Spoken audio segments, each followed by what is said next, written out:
নমস্কার বন্ধুরা, Sharmistha sweet dreams কিচেনে আপনাদের সবাইকে স্বাগত। কেমন আছেন বন্ধুরা? আমি জানি আপনারা ভালো আছেন, আমিও ভালো আছি। আজ আমি নিয়ে এসেছি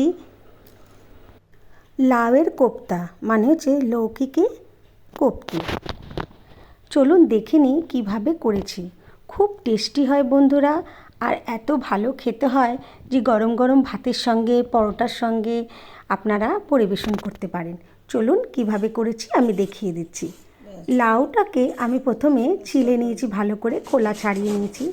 এবারে একটা গ্রেটার দিয়ে আমি ভালো করে গ্রেট করে নিয়েছি।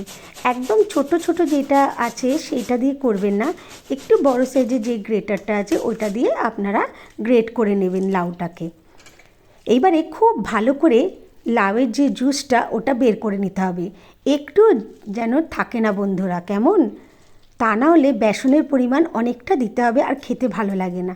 তাই খুব ভালো করে আমি লাউটাকে রসটা চিপে বার করে নিয়েছি। এই দেখুন, একদম যেন রসটা না থাকে। এইবারে আমি লাউয়ের মধ্যে দিয়ে দিলাম একে একে উপকরণগুলো। পেঁয়াজ কুচি দিলাম দুটো, আর আদা রসুন গ্রেট করে দিয়ে দিয়েছি। হাফ চামচ করে ধনেপাতা কুচি দিয়েছি, গরম মশলা গুঁড়ো দিয়েছি, রেড চিলি পাউডার দিয়েছি যেটা কাশ্মীরি লঙ্কার গুঁড়ো বলি, আর দিয়েছি ধনে গুঁড়ো হাফ চামচ করে, হলুদ গুঁড়ো দিয়েছি, আর গরম মশলা গুঁড়ো দিয়েছি। এই দেখুন সব মিশিয়ে নিয়েছি। এইবারে দিলাম সামান্য একটুখানি হিং আর স্বাদ মতো নুন। আপনারা এতে একটু মিষ্টি দিতে চাইলে মিষ্টি দিতে পারেন। এইবারে অল্প পরিমাণে বেসন ভালো করে মিশিয়ে নেব। খুব বেশি বেসন আমরা এর মধ্যে দেব না, যতটা বাইন্ডিং করতে কাজে লাগে। কোপ্তার আকারে এবার আমি গড়ে নেব। এই দেখুন আমার মাখাটা হয়ে গেছে, এবার কোপ্তাটা গড়ে নিয়েছি। এবার আমরা এই কোপ্তা ডিপ ফ্রাই করব। মিডিয়াম আছে ডিপ ফ্রাই করবেন, তা না হলে ভেতরটা কাঁচা থেকে যাবে। হাই ফ্লেমে ডিপ ফ্রাই করবেন না বন্ধুরা। খুব সুস্বাদু হয় এই রেসিপিটা। এই দেখুন আমি ব্রাউন কালার হয়েছে, হালকা ব্রাউন করবেন, একদম লাল লাল করবেন না। দেখুন আমি হালকা ব্রাউন করে তুলে নিলাম। এরকমভাবে আমি সব কটা কোপ্তা ভেজে তুলে নিচ্ছি। দেখুন স্ন্যাক্স হিসেবেও পরিবেশন করতে পারেন, কেউ বুঝবেই না এটা লাউ দিয়ে। এবারে আমি মিক্সার জারে দিয়ে দিলাম কিছুটা রসুন, টমেটো দুটো দিয়েছি, পেঁয়াজ দুটো দিয়েছি, আদা গ্রেট করে কিছুটা দিয়েছি, কাজু দিয়েছি, আর কাঁচা লঙ্কা দিয়েছি। কাজুটা দিয়েছি এই রেসিপিটার স্বাদ বাড়িয়ে দেবে। সব উপকরণ পেস্ট করে নিলাম। এবারে কড়াইতে আমি কিছু পরিমাণে তেল দিলাম, মানে 3 থেকে 4 টেবিল স্পুন তেল দিয়েছি। এবারে কোনো ফোড়ন আমি দিইনি, এর মধ্যে ফোড়ন লাগে না।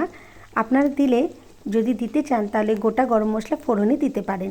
এবারে আমি যে পেস্টটা করে রেখেছি সেটা দিয়ে দিলাম, কাশ্মীরি লঙ্কার গুঁড়ো দিলাম, ধনে গুঁড়ো দিলাম, আর হলুদ গুঁড়ো দিলাম। সবই হাফ চামচ করে দিয়েছি। স্বাদ মতন নুন দিয়ে দিলাম। নুন আর মিষ্টিটা আপনাদের ওপর আমি ছেড়ে দিলাম, আপনারা আপনাদের স্বাদ অনুযায়ী দেবেন। খুব ভালো করে আমি কষে নিচ্ছি। এই দেখুন এবারে গরম মশলা গুঁড়ো দিয়ে দিলাম, কিছুটা গরম জল দিয়ে আমি গ্রেভিটাকে তৈরি করে নিলাম। এই দেখুন এবারে আমি একে একে কোপ্তার যেগুলো ভেজে রেখেছি সেগুলো এর মধ্যে দিয়ে দেব। অনেকক্ষণ ধরে কোপ্তাগুলো ফোটাবেন না। এই দেখুন আমি কিছুক্ষণ ফুটিয়ে আমি কোপ্তা রেডি করে নিলাম। দুর্দান্ত খেতে হয় বন্ধুরা। ব্যাস, আর কি, গরম গরম ভাতের সঙ্গে, আর নাহলে রুটি পরোটার সঙ্গে পরিবেশন করতে পারেন। উপর থেকে আমি দিয়ে দিলাম ধনেপাতা কুচি, আর দিলাম 1 চামচ ঘি। এই দেখুন আমার লাউ দিয়ে কোপ্তা রেডি হয়ে গেছে। দেখে মনে হচ্ছে না লাউ দিয়ে করা, তাই কি না বন্ধুরা?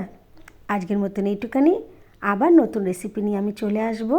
আমার রান্না যদি ভালো লেগে থাকে প্লিজ সাবস্ক্রাইব করে দেবেন, আর লাইক আর কমেন্ট করতে ভুলবেন না বন্ধুরা। কমেন্ট করে আমাকে জানাবেন বন্ধুরা এই রেসিপিটা আপনাদের কেমন লাগলো। আজকে তাহলে এখানেই শেষ করলাম।